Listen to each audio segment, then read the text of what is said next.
Are you interested in Aleister Crowley's Thoth Tarot, but find it really difficult to understand? You're not alone. Many people are attracted to this enigmatic deck, but find it complicated and too intimidating. In this video, I'm going to teach you the fundamentals that will help you unlock Aleister Crowley's Thoth Tarot. In the process, you will learn an entirely new way of relating to the tarot that will enhance your spiritual experience and empower your magic. You'll want to listen through to the end of this video, where I give you practical tips on how to turn these ideas into magical reality. Before I begin, just a reminder to like this video and to subscribe to the channel. It costs you nothing, but it helps boost the video in the algorithm, ensuring that it gets to more people. And it also ensures that you will be notified as soon as I put out new content. Also, please consider supporting me on Patreon. I will leave a link to my Patreon in the description of this video. Now let's dive into the tarot. Most people who use the tarot use it for divination. This is where you ask a question of the cards and you deal the cards down in a spread, and where the cards land in the spread gives you insight into the problem and the various paths leading out of it. This is a totally legitimate way to use the tarot, and in fact, you can use Aleister Crowley's Thoth Tarot for divination of just this kind. Really, the only thing to be cognizant of when you're using Aleister Crowley's Thoth Tarot for this purpose is that the names and the meanings of some of the major arcana cards have been changed. I'm not going to go over what all of those differences are in this video, though if you're interested in that, leave me a comment below and I can make another video about that. Turns out divination is actually not the main purpose Crowley had in mind for the tarot. Crowley first encountered the tarot in the Hermetic Order of the Golden Dawn. This was a late 19th century magical teaching order and fraternity. In order to progress through the Golden Dawn, one went through initiations, each of which corresponded to the different Sephiroth or spheres on the Tree of Life.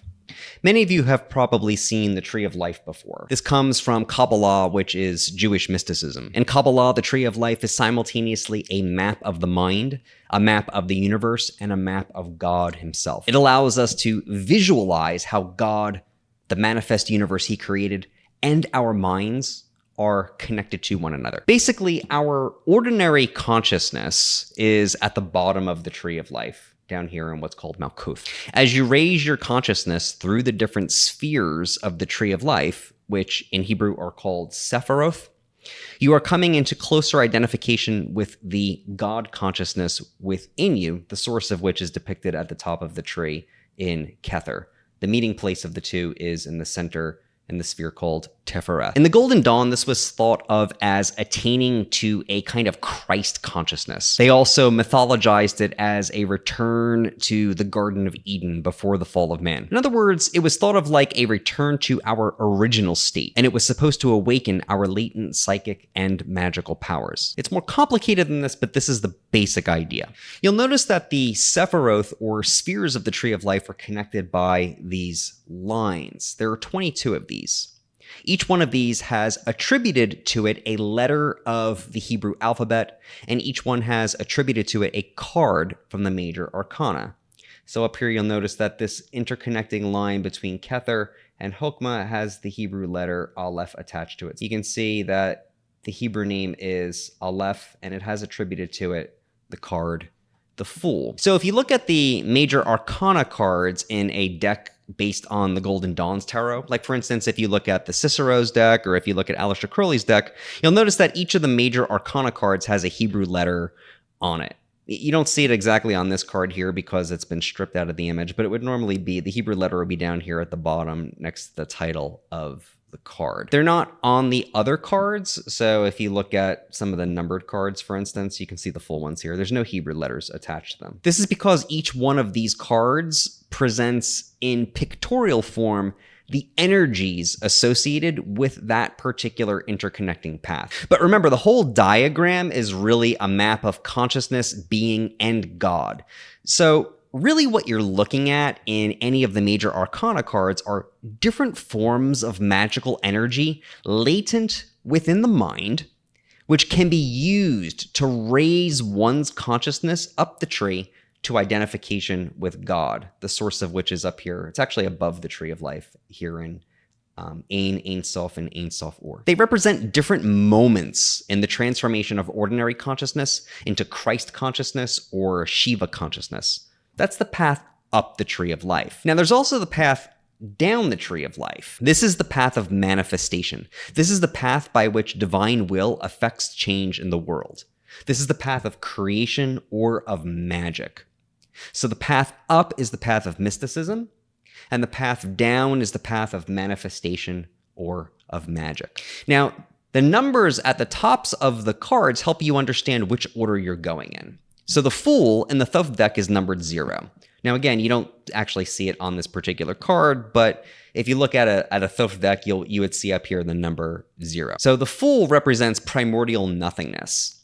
It's followed in the deck by the Magus, which is the power of manifestation and of duality. This is followed by Priestess, who reflects the divine light down into being or down into the center of the human soul. So Kether here is the source of the light. Tifereth here is the center of the soul or the center of self-consciousness. And so this path here that connects the two is thought of as reflecting this divine light down into the center of the consciousness. And so this card is attributed to the moon, which reflects the sun's light. This is followed by the Empress, who represents love under will, the power to bring unity to our minds or to existence. When you get all the way down to the last major arcana card, that is called the Universe. And the Universe card represents manifest existence itself, the world we actually experience. If you go the other way, you start with the Universe, which represents the natural soul or the ordinary consciousness.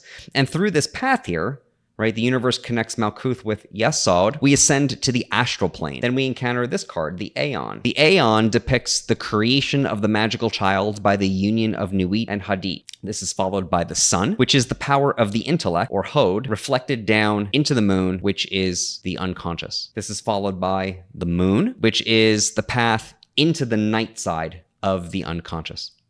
So you can see how as you progress through these cards, you are in a sense progressing into deeper layers of the self. And that's essentially what's happening as you're going up through this tree. So you can think of it as an ascent to God consciousness, or you could think of it as a descent into the unconscious or the self. Both are valid ways of thinking about this. And the major arcana cards can be thought of as reflecting different moments in this journey down into the self. Now, as for the numbered cards and as for the court cards, these function very much the same way as they do in other decks. You can use these in Divination. They're actually not as important to the esoteric tarot as the major arcana cards. Crowley wrote a lot about them, but they're not as important to the transformations of consciousness and the manifestation of will as the major arcana cards are. Basically, to understand the Thoth tarot is the same thing as understanding Aleister Crowley's theory of the universe and his theory of magic. The cards are pictorial representations of creation and of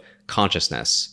To follow the major arcana cards in order is to understand how divine will is manifested in and through creation. To follow the cards in reverse is to understand how to use the powers of creation to elevate one's consciousness to union with God. Now, if you're interested in coming to a deeper understanding of the Thoth tarot, my recommendation is that you work with the cards on 3 levels. You should work with them on an intellectual level, on a physical level, and on an intuitive level. But before I get into exactly how to do that, if you're enjoying this content, there's a really good chance you would enjoy reading my free PDF, Unlock the Mysteries of Thelema.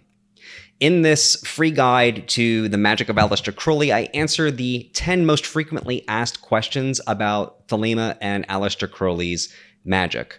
This is a great document for beginners, but it also is helpful for filling in gaps in your knowledge.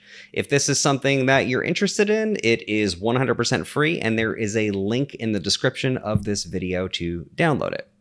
Now, back to the tarot. Working with the cards on an intellectual level is actually the most straightforward part, but it's not necessarily the easiest part. Crowley wrote elaborate descriptions of all of these cards in the Book of Thoth, which is a book that he put out toward the end of his life. Unfortunately, the book is not always that clear and that consistent, which can actually make it really difficult to penetrate into the cards if you're just going solely by that route. This is why I recommend you also work with the cards on a physical level by doing magical ritual with them. This can be done a lot of different ways. For example, if you are already doing the practice of Liber Orish daily, for the holy meditation portion of any of those solar adorations, you could contemplate one of the major arcana cards for a few minutes. Alternatively, if you want to do something slightly more elaborate, you can place the card on an altar with a candle lit, and you could perform the Star Ruby and the Star Sapphire, and then you could sit down and contemplate the card for a few minutes, and then close your eyes and just see what comes to you in the spirit vision. At some point during the ritual, perhaps before you sit down to look at the card, you could read a passage out of the Book of Thoth where Crowley talks about the card. There are actually some really short, pithy, kind of poetic descriptions he gives of the cards in the back of the book, and I would recommend those for ritual purpose. If you want to see something more complicated, you should check out some of the rituals that we did through Horizon Lodge a few years ago that are up on our YouTube channel. I will leave a link to those videos in the description for this video. You can make the magical ritual as simple or as complicated as you want. The idea is that you are relating to the major arcana cards as sacred objects through which you are accessing the fundamentals of consciousness and reality. And then for the intuitive part, really that just requires you, after you do your ritual, to close your eyes and just see what comes to you in the spirit vision. If you don't know exactly how to do this, that's okay. You can just close your eyes and just freely associate on ideas associated with the card, and then just write them down afterward in your magical journal. I recommend cycling through the major arcana cards this way, doing maybe one per week. And then as you're doing this, continue to read the things that Crowley says about the cards in the Book of Thoth.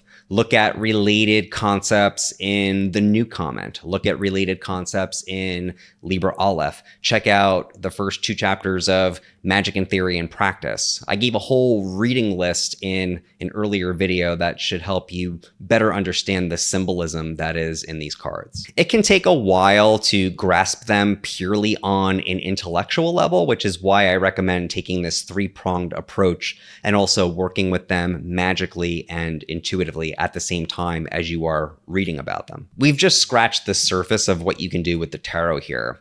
Did you find this at all helpful? Has this piqued your interest and given you a starting place for spiritual exploration? Let me know in the comments below. Also, if you found this video interesting, there's a really good chance you're going to like this other video as well, so be sure to check it out. Until next time, love is the law, love under will.